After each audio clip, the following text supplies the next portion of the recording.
Assalamualaikum warahmatullahi wabarakatuh. Gimana kabarnya teman-teman semua? Semoga baik-baik saja ya. Jadi ada pesan yang indah ya dari Abang Reza Indragiri ya dalam sebuah pertemuan gitu. Yang mungkin ini videonya udah lama ya, tapi menarik untuk saya share kembali teman-teman, khusus ya tentang pesan yang disampaikan ini untuk penegak hukum kita. Jadi gimana video selengkapnya teman-teman? Ini dia.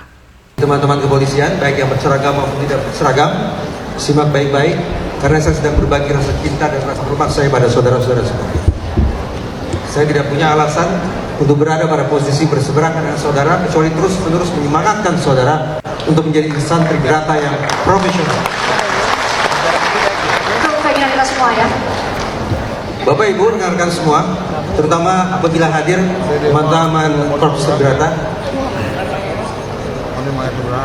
saya mencoba menanyai sekian banyak orang tentang apa yang bisa kita simpulkan terkait dengan penanganan kasus Cirebon 2016. Akan sebelumnya juga kasus Cirebon 2020 terkait dengan penangkapan tadi siang. Tapi kita fokus pada kasus Cirebon 2016. Sekian banyak saya tanya, saya simak, dan saya ingat baik-baik. 5 orang saya tanya, diantaranya 5 orang menghasilkan teori berbeda tentang apa yang kita bisa pahami dari kinerja Polri dalam mengungkap kasus Cirebon 2016. Salah seorang yang saya tanya, tiba-tiba saya ingat, adalah orang di samping saya. Jadi kalau tidak puas, tanya beliau. 5 teori, 5 penjelasan tentang apa yang terjadi dalam pengungkapan kasus Cirebon 2016. Ada yang menyebut ini sebagai kelalaian sekaligus kekhilafan. Ini sebetulnya teori disampaikan oleh Bang Luli. Kelalaian dan kekhilafan. Saya pikir kosakata yang dipakai oleh beliau adalah kosakata cari aman. Sehingga tidak terlalu tertarik saya untuk mendalami makna kelalaian dan kekhilafan itu. Ada yang lebih serius yang memakai teori ini adalah manifestasi dari kesetiakawanan yang menyimpang sesama anggota kepolisian, mencoba menutup-nutupi penyimpangan, aib, dan kesalahan yang dilakukan oleh sejawat mereka. Apakah teori ini valid atau tidak? Mumpung ada Pak Susno, bisa ditanyakan tentang seberapa jauh relevansi teori kesetiakawanan yang menyimpang diterapkan dalam kasus ini. Yang lebih berat lagi adalah teori kepanikan. Saya sempat protes ketika teori ini dikemukakan. Bagaimana mungkin polisi berhadapan-hadapan dengan kuli, yang panik justru polisi? Tidak masuk akal bagi saya. Tapi teori kepanikan itu justru diangkat oleh mantan Wakapolri, Pak Ugroseno. Beliau yang menggunakan kata kepanikan sebagai potret penegakan hukum dalam kasus Cirebon 2016. Yang keempat, teorinya adalah kesembronoan. Ini saya dengar dari penasihat ahli Kapolri. Dan yang kelima, ini yang paling berat. Bukan kelalaian atau kekhilafan, 2000 lah. bukan kesetiakawanan yang menyimpang, bukan kesembronoan, bukan pula kepanikan, melainkan kejahatan. Lagi-lagi hati kecil saya berontak. Bagaimana mungkin terhadap institusi kepolisian ditempel kata kejahatan? Tapi itulah teori yang saya simak terkait dengan, sekali lagi, apa yang mereka potret terkait dengan pengungkapan kasus Cirebon 2016. 5 kata yang sesungguhnya sama sekali tidak menyenangkan untuk disimak. Oleh karena itu, dengan semangat yang sama, saya ingin katakan, forum ini sesungguhnya merupakan kesempatan emas pula bagi Polri untuk mendapatkan secercah cahaya. Jadi secercah cahaya itu tidak hanya sesuatu yang dituju oleh para terpidana dan penasihat hukum mereka, tetapi secercah cahaya yang semestinya juga menjadi target untuk diraih atau direalisasikan oleh Korps Tribrata. Untuk memantahkan segala macam teori yang saya katakan tadi, bahwa teori 5 hal itu tadi tidak sungguh-sungguh bisa diterapkan untuk institusi Polri. Pertanyaannya, di mana gerangan sumber secercah cahaya itu? Saya menawarkan formulanya.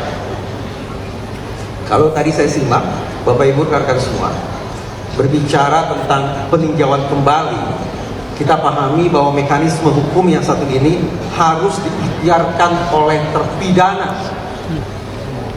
Jadi terpidana lah, penasihat hukum mereka lah yang harus berpeluh-peluh, yang memeras keringat, yang banting tulang untuk menemukan novum tersebut. Susahnya saya bayangkan bukan alat kepala. Kenapa? Terutama sekali karena menurut saya mereka tidak sungguh-sungguh punya akses untuk mencapai barang bukti. Contoh, sperma. Dalam kasus ini sperma disimpulkan sebagai bukti pemerkosaan. Tapi pertanyaannya, apakah para terpidana dan penasihat hukum mereka punya akses ke sperma itu untuk melakukan uji ulang? Benarkah sperma ini tanda-tanda kekerasan seksual? Demikian pula terhadap apa yang disebut sebagai entah itu samurai panjang, entah samurai pendek. Saya bayangkan kalau samurai panjang atau samurai pendek itu sungguh-sungguh digunakan untuk menusuk kedua korban. Menusuk kedua korban adalah isi laporan itu Rudian. Kalau samurai panjang, samurai pendek digunakan untuk menusuk kedua korban, semestinya di samurai-samurai itu tertinggal sidik jari para pelaku. Iya, betul. Dan tertinggal pula jejak darah kedua korban. Tapi pertanyaannya, apakah para terpidana dan penasihat hukum mereka punya akses ke samurai itu untuk melakukan uji tandingan? Benarkah ada sidik jari di sana dan benarkah ada darah kedua korban? Sayangnya, menurut saya, terpidana dan penasihat hukum mereka tidak cukup punya kuasa untuk menjangkau sejauh itu. Karena itulah, menurut saya, Bapak Ibu rekan semua, serta teman-teman Polri yang saya cintai, dengan segala kerendahan hati untuk kesekian kalinya saya ulangi, lakukan eksaminasi ke titik hulu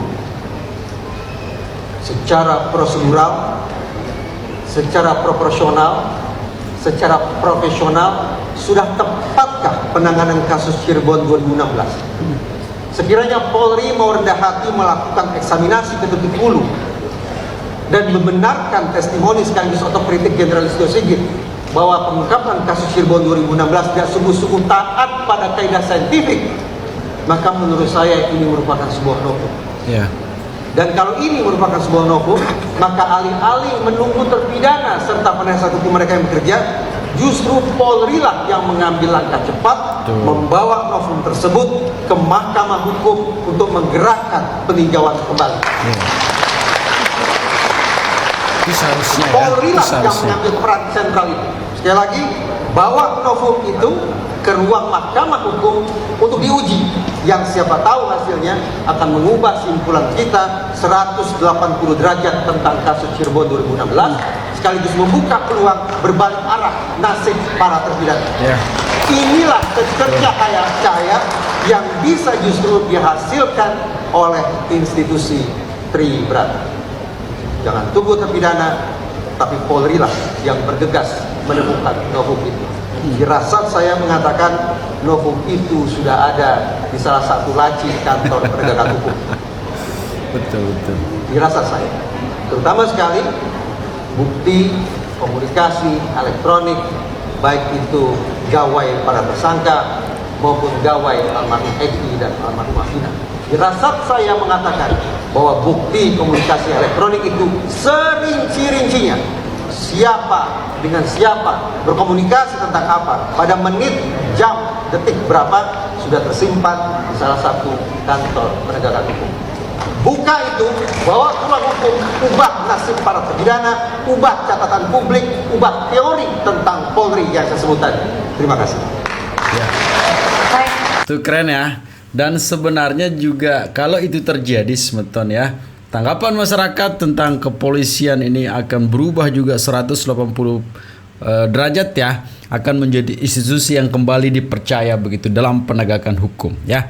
Karena sekali lagi dalam kutipannya Bang Rezal tadi menyampaikan bahwa kalau hanya mohon maaf ya samurai dan mohon maaf ya sperma tadi, akses kita tidak bisa ke situ lah, apalagi CCTV dan bukti-bukti yang lain gitu yang bisa kita akses begitu ya. Tapi saya percaya Semeton ya dengan firasatnya Abang Riza, yang menurut saya ini semua firasat yang sudah disampaikan selama ini memang benar semua begitu kan, tapi menghaluskan bahasanya dengan itulah firasat begitu.